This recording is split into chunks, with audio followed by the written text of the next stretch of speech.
विद्यार्थी मित्रांनो बघा, टीईटी असेल, सरळ सेवा परीक्षा असतील, तसेच ज्या शालेय स्पर्धा परीक्षा असतात, स्कॉलरशिप असेल, एनएमएमएस असेल, याच्यासाठी खूप महत्वाचा प्रश्न आपल्या पुढे बघा. प्रश्न काय दिलाय? एका आयताचा कर्ण 25 सेंटीमीटर आहे, आयताची रुंदी 7 सेंटीमीटर आहे, तर आयताचं क्षेत्रफळ काढा म्हणले. आयताचं क्षेत्रफळ कसं काढतो आपण? आयताच्या क्षेत्रफळाचा फॉर्म्युला काय? लेंथ इंटू ब्रेड किंवा लांबी गुणिले रुंदी. मग विद्यार्थी मित्रांनो, इथे रुंदी दिली आपल्याला, पण लांबी आहे आपल्याकडे नाही. मग काय करायचं बघा. हो का, समजा मी एक आयत काढला, हे आयत काढला बरोबर, त्याची रुंदी दिली आपल्याला 7 सेंटीमीटर, काय अडचण आहे का? लांबी दिलेली नाही, पण त्याचा कर्ण दिलाय, डायगोनल दिलाय, तो किती आहे? 25 सेंटीमीटर. आता विद्यार्थी मित्रांनो नीट लक्ष द्या, आपल्याकडे रुंदी आहे, आपल्याकडे लांबी आहे का? नाही. लांबी काढायची, कशी काढायची बघा. हा आयत आहे, म्हणजे आयताचे चारही कोण कसे असतात?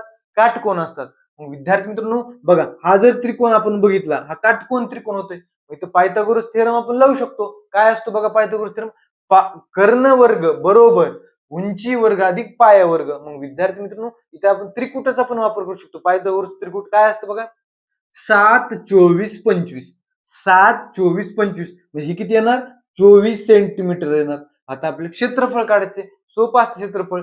लांबी गुणिले रुंदी. बघा, 24 गुणिले 7, 24 7 68 इंच म्हणजे 168. पर्याय क्रमांक 1, 168 सेंटीमीटर स्क्वेअर. धन्यवाद.